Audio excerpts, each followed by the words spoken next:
Hello everyone, अस्सलाम वालेकुम। So what we are doing, हम लोग ऑलरेडी चैप्टर 8 जो नीट का चैप्टर 8 है वो हम लोग ऑलरेडी कर चुके थे। उसमें 3 पैराज हम लोग ऑलरेडी कर चुके थे। हम लोगों को 4th पैरा से स्टार्ट करना था।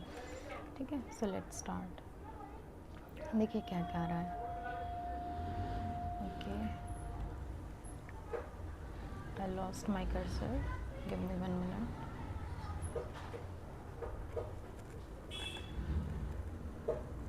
No where it is.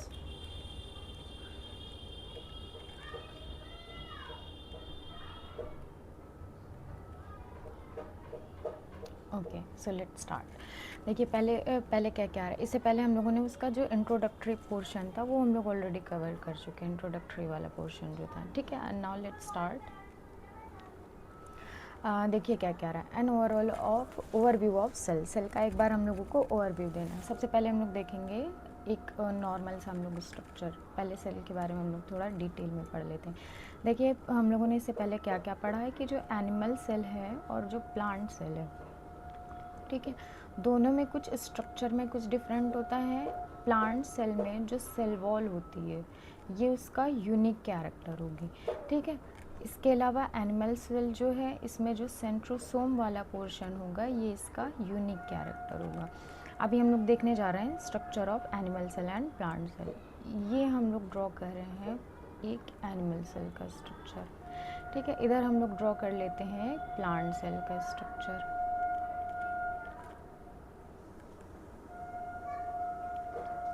ठीक है, ये प्लांट सेल का हमारा स्ट्रक्चर हो गया।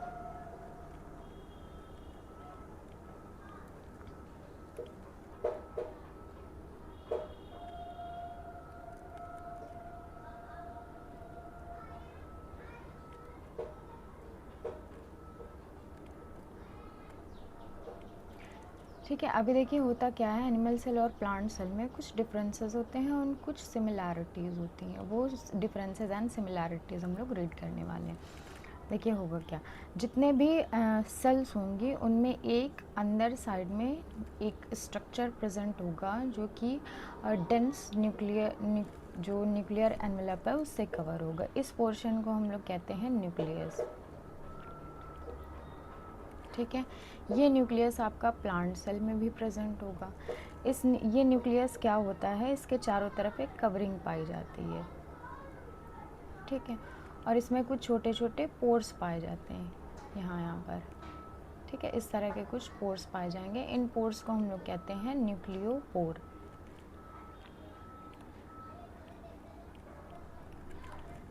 ये यहाँ पर भी आपका प्रेजेंट होगा, एक बाउंड्री प्रेजेंट होगी, देन न्यूक्लियोपोर प्रेजेंट होगा। अंदर का जो स्ट्रक्चर होता है ये बहुत ही ज़्यादा डेंस होता है। इस स्ट्रक्चर को हम लोग कहते हैं न्यूक्लियोप्लाज्म। इसे हम लोग क्या बोलेंगे, न्यूक्लियोप्लाज्म। ये आपका प्लांट सेल में भी प्रेजेंट होगा डेंस वाला पोर्शन। अब देखिए एक्चुअल में होता क्या है, जब भी हम लोग न्यूक्लियस की स्टडी करते हैं तो जो इसकी आउटर वाली बाउंड्री होती है यही क्या करती है, इसी से ओरिजिन होता है किसका, एंडोप्लाज्मिक रेटिकुलम का। इस तरह के कुछ स्ट्रक्चर हम लोग देखते हैं न्यूक्लियस के आगे। इस तरह के कुछ स्ट्रक्चर प्रेजेंट होते हैं जिसे हम लोग क्या कहते हैं, एंडोप्लाज्मिक रेटिकुलम। एंडोप्लाज्मिक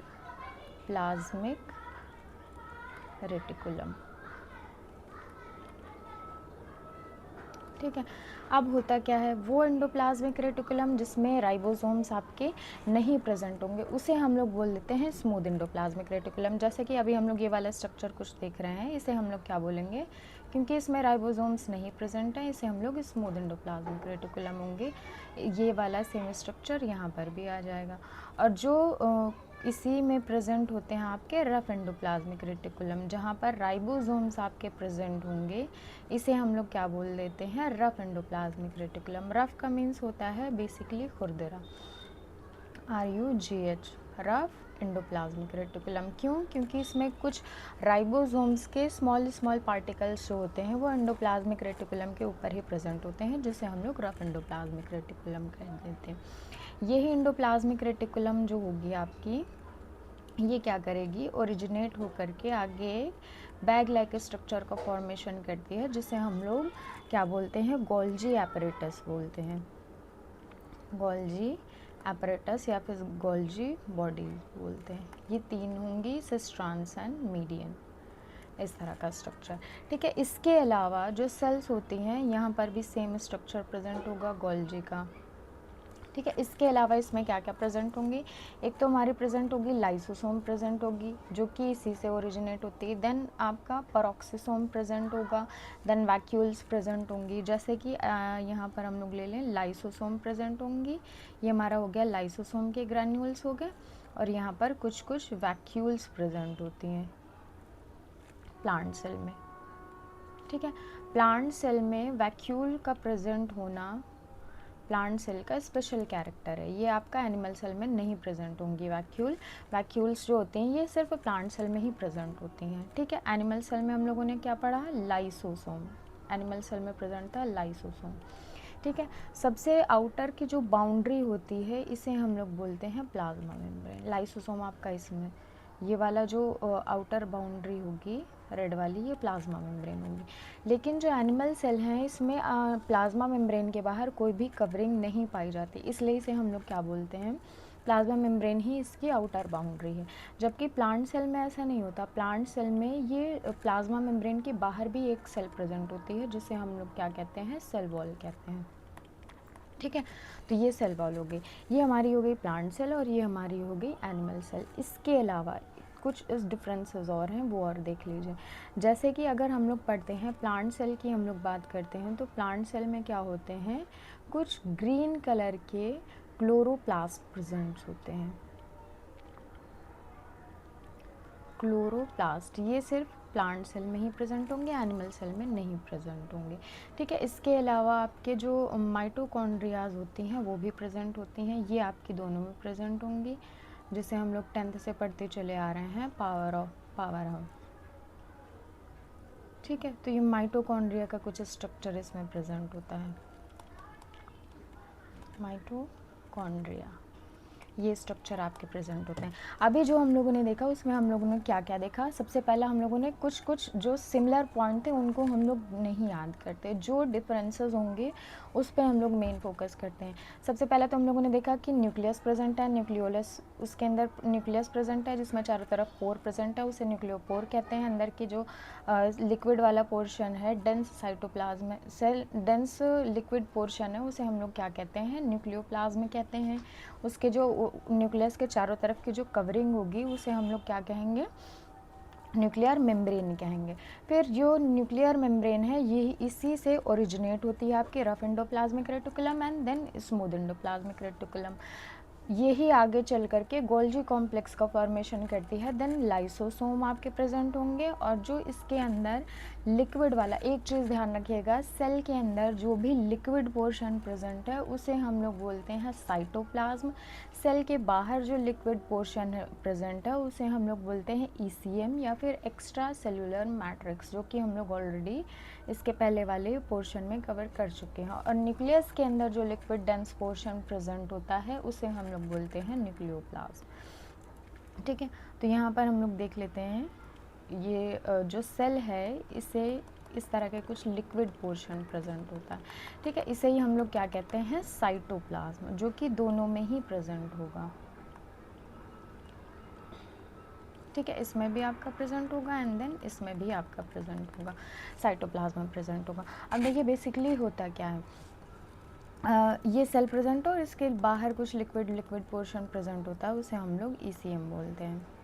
ठीक है, अब देखिए डिफरेंसेस, हम लोगों ने सिमिलैरिटीज़ देख ली थी, अब डिफरेंसेस देख लेते हैं। एनिमल सेल में सेंट्रोसोम प्रेजेंट होगा, आपका लाइसोसोम प्रेजेंट होगा। प्लांट सेल में आपकी सेल वॉल प्रेजेंट होगी and chloroplast and vacuole present होगी। ये 3 मेन डिफरेंस हो गया animal cell and plant cell में। ठीक है, अब आगे का हम लोग देखते हैं। अब देख लेते हैं कि जो हमारी एनसीईआरटी है उसमें क्या कह रहा है। इसके अलावा जो सेल होती हैं ये डिफरेंस सेल में डिफरेंसेस भी प्रेजेंट होते हैं। कहाँ कहाँ पर, साइज़ को लेकर डिफरेंसेस प्रेजेंट होंगे, स्मॉल साइज़ से लेकर ये लार्ज साइज़ तक की होती है। स्मॉल साइज़ की जो होगी सबसे छोटी होती है, माइकोप्लाज्मा होती है। 1 मिनट में यहाँ पर लिख देती हूँ। देखिए सबसे ज़्यादा जो डिफरेंसेस हैं वो कैसे कैसे प्रेजेंट होते हैं। सबसे पहला तो साइज़ को लेकर होगा। साइज़ में आ जाएंगे, सबसे स्मॉल जो है ये आपकी होती है माइकोप्लाज्मा, ठीक है। फिर लार्जर में आ जाएगा आपका ऑस्ट्रिच का एग,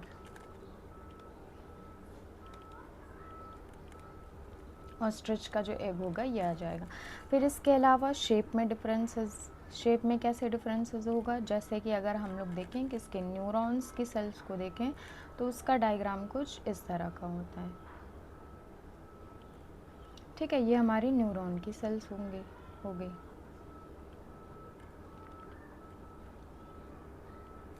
अब हम लोग इसी की जगह ये न्यूरॉन सेल्स हो गई, ठीक है। आरबीसीज की सेल ले लें तो आरबीसीज की सेल इस तरह का कुछ स्ट्रक्चर होगा। ये हमारी कैसी सेल हो गई, आरबीसीज की ब्लड सेल्स हो गई, ठीक है। इसके अलावा हम लोग अगर नेफ्रॉन ले लें, ये हमारा वुमेन कैप्सूल हो गया और ये हमारी नेफ्रॉन की सेल्स हो गई, ascending and descending loop of Henle, ठीक है। ये हमारी नेफ्रॉन की सेल्स हो गई।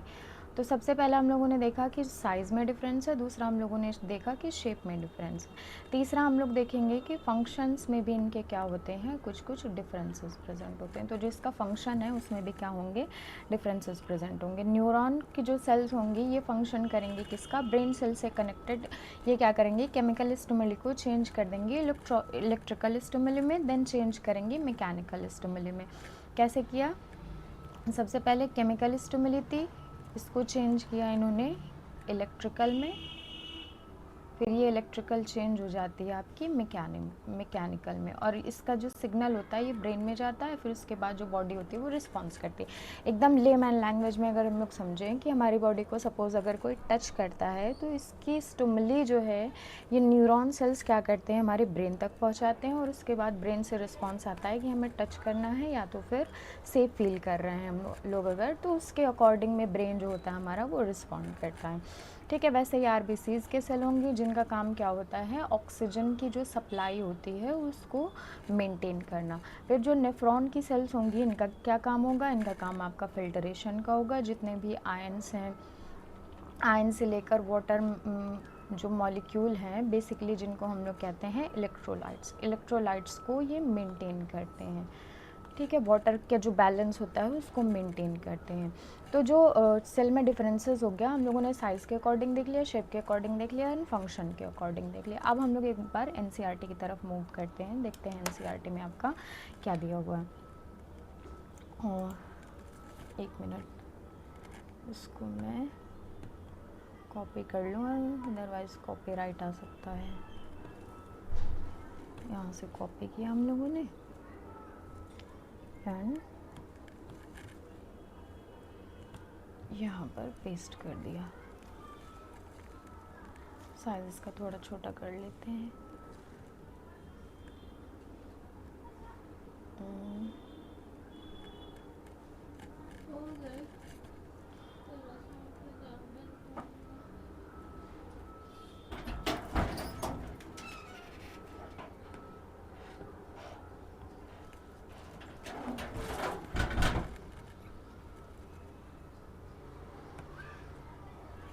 देखिए क्या कह रहा है, an overview of cell, cell का ओवरव्यू कह रहा है। यू हैव किस तरह से आपको एनसीईआरटी रीड करनी है, ओ शिट ये क्या हो गया, किस तरह से आपको एनसीईआरटी रीड करनी है वो बता रहा है। पेन क्या है यार,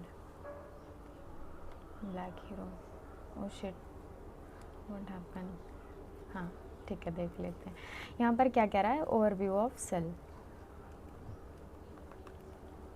कह रहा है, you have earlier observe cells is in an onion. Onion में हम लोगों ने क्या किया, ओनियन का जो पील था उसमें हम लोगों ने सेल को देखा, और ह्यूमन के जो चीक सेल्स थे उसमें हम लोगों ने ह्यूमन को देखा अंडर द माइक्रोस्कोप। माइक्रोस्कोप के अंडर में हम लोगों ने ह्यूमन के चीक सेल्स एंड ओनियन की जो सेल्स थी उनको देखा।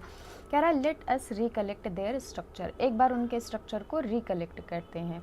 The onion cells which is a typical plant cell, onion क्योंकि प्लांट सेल है, ठीक है, has a distinct cell wall as its outer boundary, क्योंकि जो ओनियन है वो प्लांट सेल है, प्लांट सेल जो होगी उसका जो आउटर बाउंड्री होती है वो एनिमल सेल के कंपैरिजन में थोड़ी डिफरेंट होती है। इससे पहले अभी हम लोगों ने जब डायग्राम देखा था तो वहाँ हम लोगों ने पढ़ा था कि जो एनिमल सेल्स होती हैं उनमें क्या होगी, सिर्फ प्लाज्मा मेम्ब्रेन प्रेजेंट होगी, जबकि जो प्लांट सेल होगी उसमें प्लाज्मा मेम्ब्रेन के साथ साथ आउटर बाउंड्री में उसकी सेल वॉल भी प्रेजेंट होगी।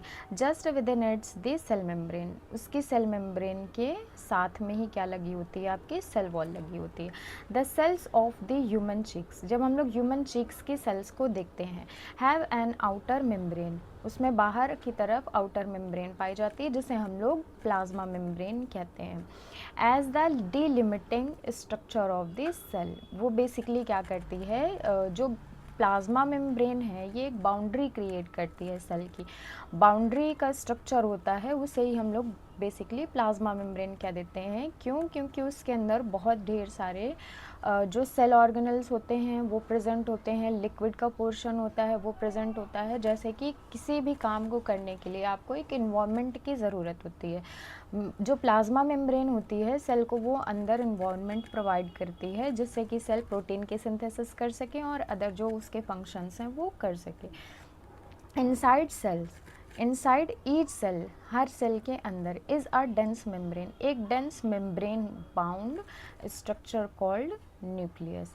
हर सेल के अंदर क्या होता है, एक डेंस मेम्ब्रेन बाउंड स्ट्रक्चर होता है जिसे कि हम लोग न्यूक्लियस कहते हैं, जो कि हम लोग ऑलरेडी पढ़ चुके हैं।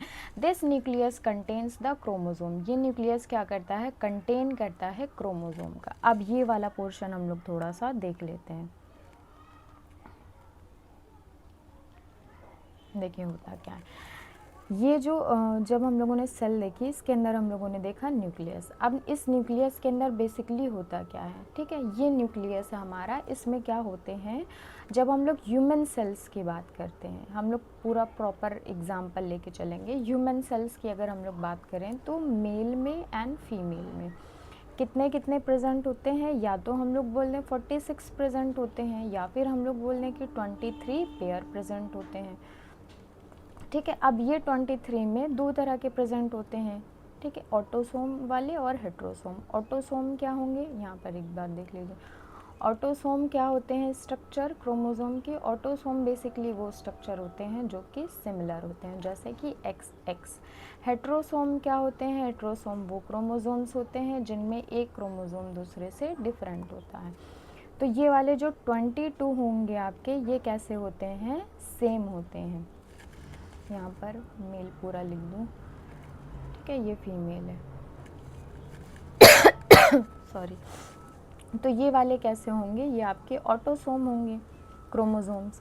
और ये वाले क्योंकि होते हैं XX मेल में, ठीक है। फीमेल में ये क्या होंगे, ये वाले 22 जो होंगे ये ऑटोसोम होंगे, ठीक है। और ये वाला जो 23rd वाला है, जो 23 वाला है, ये आपका होता है X और Y।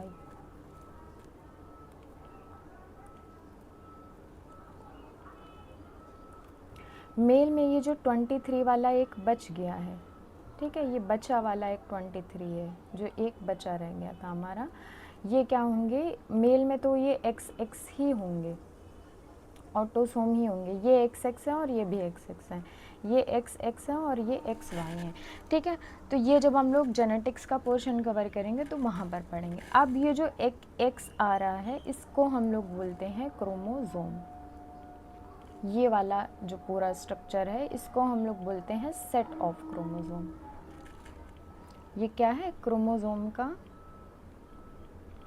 सेट है, और सिंगल को हम लोग बोलेंगे क्रोमोसोम, ठीक है। जब हम लोग आगे पढ़ेंगे तो इसकी हिस्ट्री पढ़ेंगे कि इसे स्टार्टिंग में क्रोमोसोम ना बोल करके यूनिट बोला जाता था, यूनिट फैक्टर बोला जाता था।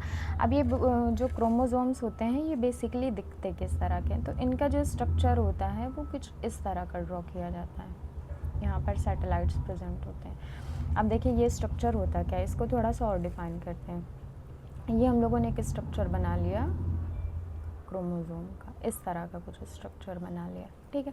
अब ये क्रोमोसोम में क्या होते हैं, कुछ थ्रेड लाइक स्ट्रक्चर होते हैं, जैसे कि इस तरह का कुछ स्ट्रक्चर। ये थ्रेड लाइक के कुछ स्ट्रक्चर हैं,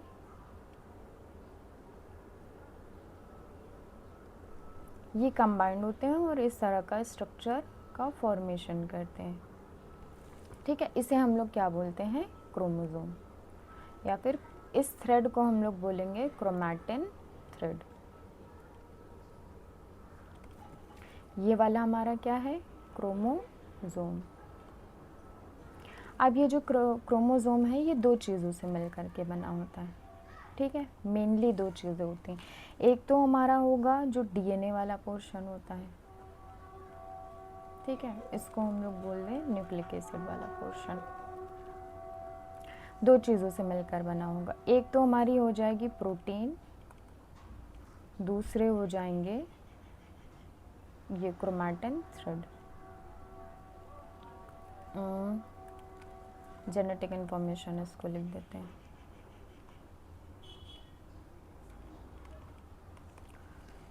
या फिर डीएनए। ठीक है, डीएनए और प्रोटीन से मिलकर के बना होता है। अब प्रोटीन इसमें किस तरह की होती है, जो डीएनए की प्रोटीन होती है इसे हम लोग बोलते हैं हिस्टोन प्रोटीन। ठीक है, ये हिस्टोन प्रोटीन 5 जो मॉलिक्यूल होते हैं इस तरह के H1H2 HB, इस तरह के जो प्रोटीन का स्ट्रक्चर होता है 8 मॉलिक्यूल्स होते हैं ऐसे। ठीक है, तो ये इस तरह के मॉलिक्यूल से मिलकर के बना होता है। डीएनए आपका क्या होगा, यही स्ट्रक्चर बेसिकली अगर इसको हम लोग जूम आउट कर लें तो ये हमारा क्या होगा, डबल हेलिकल जो डीएनए का स्ट्रक्चर होता है ये होगा। ठीक है, ये डीएनए को डिफाइन करेगा। अब डीएनए में वो पोर्शन जिसमें जेनेटिक इन्फॉर्मेशन होती है, सपोज़ ये वाला ऐसा, डीएनए में सारी ही चीज़ें इंपॉर्टेंट नहीं होती, एक चीज़ हमेशा ध्यान रखिएगा, जो डीएनए है इसमें सारी ही चीज़ें इंपॉर्टेंट नहीं होंगी। डीएनए में कुछ जो न्यूक्लिक एसिड होते हैं जिनमें इंफॉर्मेशन होती है, प्रोटीन को से, या फिर हम लोग इसको बिल्कुल लेमैन लैंग्वेज में बोलते हैं कि डीएनए का वो पोर्शन जो कि प्रोटीन की सिंथेसिस कर सकता है उसको हम लोग क्या बोलते हैं, जेनेटिक कोड बोलते हैं या फिर जीन बोलते हैं। ठीक है, इसे हम लोग क्या बोलेंगे, जीन। ये डीएनए का पोर्शन है, सपोज इससे प्रोटीन की सिंथेसिस हो सकती है किसी भी तरह की, तो इसे हम लोग क्या बोलेंगे, जीन बोलेंगे। और इस प्रोसेस को बोलते हैं प्रोटीन सिंथेसिस। सिंथेसिस का मीन्स होता है किसी भी चीज़ का बनना, तो यहाँ पर प्रोटीन क्योंकि बन रही है तो इसे हम लोग प्रोटीन की सिंथेसिस कहेंगे। ये एक नॉर्मल ओवरव्यू दिया मैंने आपको क्रोमोसोम्स का। ठीक है, वापस आ जाते हैं एनसीईआरटी की रीडिंग पर। अब देखिए यहाँ पर क्या कह रहा है, which in turn contain the genetic material, sorry this nucleus contain the chromosome। ये न्यूक्लियस क्या करता है, कंटेन करता है न्यूक्लियोसोम को। which in turn contain the genetic material, जो कि क्या करता है, कंटेन करता है किसको, जेनेटिक मटेरियल को। जेनेटिक मटेरियल हमारे हो सकते हैं डीएनए, जो कि ह्यूमन में हम लोग बात करते हैं। Cells that have membrane bound nuclei, cells जो कि क्या करती है, मेम्ब्रेन बाउंड उसमें न्यूक्लियाई प्रेजेंट होती है, आर कॉल्ड यूकैरियोटिक सेल। एक चीज़ और यहाँ पर समझिएगा, एनसीईआरटी में क्या कह रहा है, एक तो मेरा कर्सर ही बार बार खो जाता है। देखिए क्या कह रहा है, ओके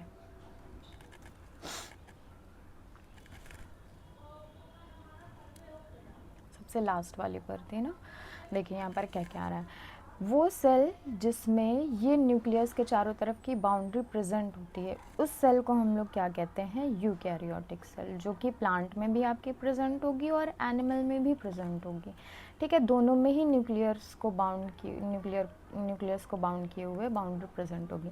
लेकिन कुछ सेल्स ऐसी होती हैं जिसमें क्या होता है, ये सेल है, इसके अंदर सेल साइटोप्लाज्म भरा होगा, देन सेल ऑर्गेनेल्स होंगे, लेकिन इसमें न्यूक्लियस यहाँ पर प्रेजेंट तो होगा लेकिन इसकी एक क्लियर बाउंड्री नहीं होती। तो ऐसी सेल को हम लोग क्या बोलते हैं, प्रोकैरियोटिक सेल बोलते हैं। इस सेल को हम लोग क्या बोलेंगे, प्रोकैरियोटिक सेल बोलेंगे। देन नेक्स्ट देखिए क्या कह रहा है,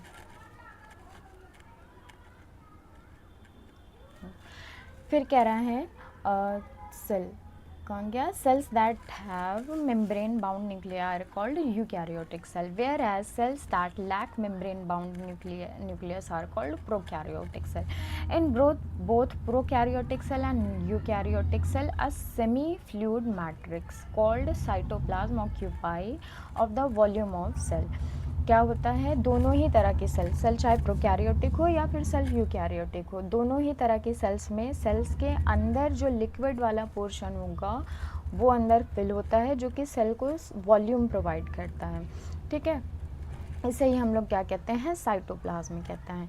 फिर देखिए क्या कह रहा है, the cytoplasm is main arena of cellular activity in both plant and animal cell. जो साइटोप्लाज्म वाला एरिया होता है, देखिए कोई भी चीज़, अभी जैसे कि हम लोगों ने एक एग्जांपल लिया था कि कोई भी काम को करने के लिए हमें कैसा एक इन्वायरमेंट की ज़रूरत होती है, तो प्लाज्मा मेम्ब्रेन क्या करती है, वो इन्वायरमेंट प्रोवाइड करती है। और जो साइटोप्लाज्म वाला पोर्शन है हमारा, वो क्या है, वो एरिया है जहाँ पर सारी एक्टिविटीज़ या फिर फंक्शन जो सेल के होते हैं वो परफॉर्म किए जाते हैं। किसी भी तरह का कोई फंक्शन है, प्रोटीन की सिंथेसिस करनी है, कुछ जो लाइसोसोम के थ्रू इनगल्फ कराना है, ये सारी प्रोसेस, फैगोसाइटोसिस की जो प्रोसेस हो रही है, ठीक है, तो ये सारी प्रोसेस, या फिर इम्यूनिटी, जो इम्यून सेल्स होती हैं उनको बताना कि कोई फॉरेन पार्टिकल आ गया है, तो इस तरह की जितनी भी सेल्स होती हैं उनके जो फंक्शंस होते हैं वो आपके कैसे होते हैं, इसी सेल्यूलर एरिया में होते हैं। यहाँ पर क्या रहा है, एरिना, एरिना बेसिकली वो पोर्शन होता है जहाँ पर कोई जैसे कि एक्टिविटी हो रही हो और चारों तरफ से उसको कवर किए हुए हो, या फिर कोई पर्टिकुलर एरिया जहाँ पर कोई एक्टिविटी हो रही हो, बाकी सारे उसमें पार्टिसिपेट कर रहे हैं, कुछ देख भी सकते हैं और कुछ एक्टिवली इन्वॉल्व भी हो सकते हैं। फिर कह रहा है various chemical reaction occurs in it to keep the cells in the living state. Living state में मोस्ट इम्पॉर्टेंट चीज़ कि लिविंग स्टेट में ही ये सारे फंक्शंस होते हैं। फिर कह रहा है बिसाइड द न्यूक्लियस, न्यूक्लियस के अलावा the eukaryotic cells have other membrane bound distinct structure called cell organelles या फिर organelles। अब देखिए क्या कह रहा है, न्यूक्लियस के अलावा सेल के अंदर कुछ और मेम्ब्रेन बाउंड स्ट्रक्चर होते हैं, जिसे हम लोग क्या क्या कहते हैं, endoplasmic reticulum, then Golgi complex, lysosome, mitochondria and microbodies. Microbodies में बेसिकली आपकी हो जाएंगी पेरोक्सिसोम वगैरह, ठीक है, एंड वैक्यूल। और वैक्यूल किस में प्रेजेंट होगी, आपकी प्लांट सेल में प्रेजेंट होगी। The prokaryotic cell lack such membrane bound organelles. जो प्रोकैरियोटिक, अब यहाँ पर एक डिफरेंस भी देखिए क्रिएट करा है,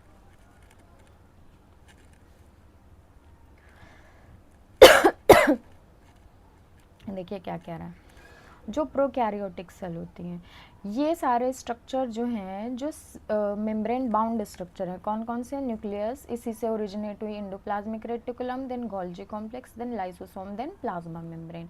तो ये वाले स्ट्रक्चर आपका कह रहा है कि ये किस में प्रेजेंट होंगे, ये प्रोकैरियोटिक सॉरी यूकैरियोटिक सेल में तो प्रेजेंट होंगे, लेकिन प्रोकैरियोटिक सेल में नहीं प्रेजेंट होंगे। प्रोकैरियोटिक सेल ये वाले सेल थे हमारे, ठीक है, तो इसमें नहीं प्रेजेंट होंगे, यूकैरियोटिक सेल में प्रेजेंट हो। फिर कह रहा है the prokaryotic cell lack such membrane bound organelles. Ribosomes are non membrane bound organelles. Ribosomes जो होते हैं, जो कि हमारे रफ एंडोप्लाज्मिक रेटिकुलम पर प्रेजेंट है, ये कैसे स्ट्रक्चर होते हैं, non membrane bound structure, found in all cells both eukaryotes as well as prokaryotes. कह रहा है राइबोसोम्स जो है ये दोनों में ही प्रेजेंट होंगे, आपके प्रोकैरियोट्स में भी प्रेजेंट होंगे एंड यूकैरियोट्स में भी प्रेजेंट होंगे। within the cell ribosomes are found not only in the cytoplasm but within, देखिए यहाँ पर क्या कह रहा है,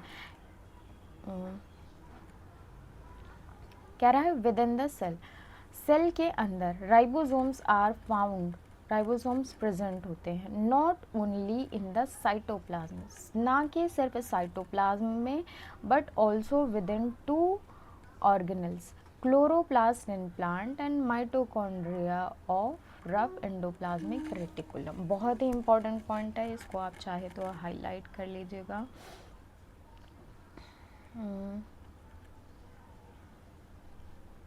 ये वाला जो राइबोसोम्स है ये कहाँ पर पाया जाता है, पहला तो पाया जाएगा आपका जो सेल है, नॉर्मल सेल है, उसके कहाँ पर पाया जाएगा, रफ एंडोप्लाज्मिक रेटिकुलम में पाया जाएगा, ठीक है। इसके अलावा जो होगा, जब हम लोग स्ट्रक्चर पढ़ रहे थे उसका, प्लांट सेल और एनिमल सेल का,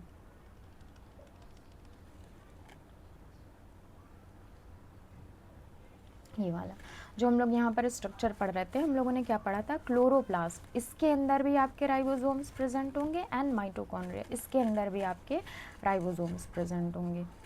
बेसिकली उसमें क्या ये रहा है उस पैरा में, ठीक है।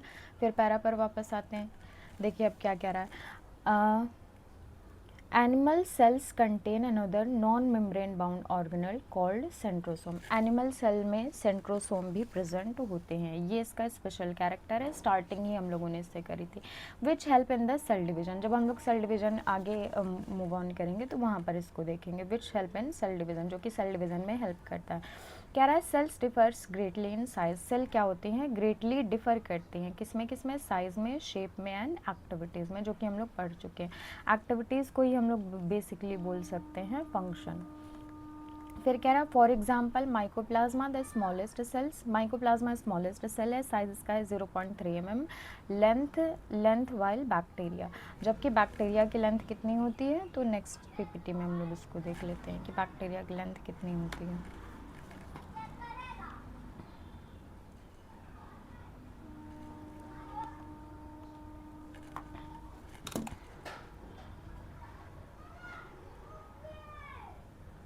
ठीक है, नेक्स्ट पेज पर अब हम लोग आ जाते हैं।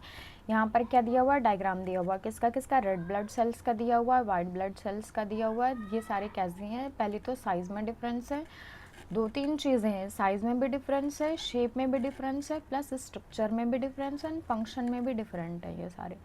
ठीक है, अब यहाँ से हम लोग ले लेते हैं, इतना ही पैरा अभी फ़िलहाल इतना ही चाहिए हम लोगों को, तो इतना ही हम लोग लेते हैं।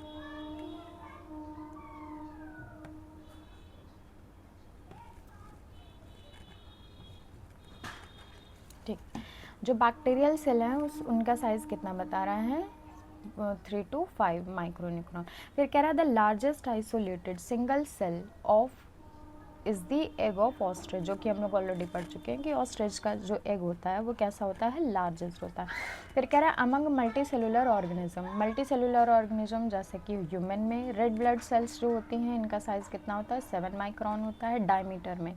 फिर कह रहा है nerve cells are some of the longest cell, nerve cells जो होती हैं ह्यूमन में अगर हम लोग बात करें लॉन्गेस्ट की, तो ये कैसी होती हैं, जो नर्व सेल्स होती हैं लॉन्गेस्ट होती है। लार्जेस्ट एंड लॉन्गेस्ट में डिफरेंस है, ठीक है, लार्जेस्ट सबसे बड़ी और लॉन्गेस्ट लंबाई में सबसे बड़ी, और जो एग होगा ये साइज़ में इस तरह से शेप में सबसे बड़ा होगा। फिर कह रहा है cells also very greatly in their shape, very का मीन्स होता है डिफरेंट, वेरी करती हैं, अलग अलग तरह की पाई जाती है। Cells also very greatly in their shape, shape में भी कैसी होती हैं, डिफरेंट होती हैं। They may be disk like, ये डिस्क लाइक हो सकते हैं जैसे कि आपके राइबोसोम्स होती है, पॉलीगोनल हो सकते हैं, कॉलमनर हो सकते हैं जैसे कि आपकी एपिथेलियल की सेल्स होती हैं, इस तरह की हो सकती हैं। क्यूबॉइड लाइक भी हो सकती हैं, थ्रेड लाइक भी हो सकती हैं। थ्रेड लाइक जैसे कि आपकी हो जाएगी इस तरह की, जो आपका न्यूरॉन का स्ट्रक्चर था, ठीक है। क्यूबॉइड आपकी एपिथेलियल सेल्स भी हो सकते हैं, सिलेंड्रिकल टाइप भी हो सकते हैं, इवन इरेगुलर, और इरेगुलर भी कहीं कहीं पर हो सकते हैं, जैसे कि आपकी जो कार्डियक मसल सेल्स होते हैं रेगुलर शेप होती है। The shape of the cell may vary with the function they perform, shape इनका कैसे वैरी कर सकता है जैसे जिस तरह का ये फंक्शन परफॉर्म करते हैं। So this is it for today's video. अगर आपको इसी तरह से आपको यूज़फुल लग रहा हो कि चीज़ें यूज़फुल हैं, एनसीईआरटी को किस तरह से रीड करना है, या फिर कोई प्रॉब्लम होती है कोई भी चैप्टर रीड करने में, तो आप कमेंट बॉक्स में कमेंट कर सकते हैं, तो हम लोग उसी चैप्टर को रीडिंग जो होगी उसको ट्राई टू अंडरस्टैंड जो होगा हम लोग आपके लिए अवेलेबल करा देंगे। So thank you for watching, see you soon for the next video.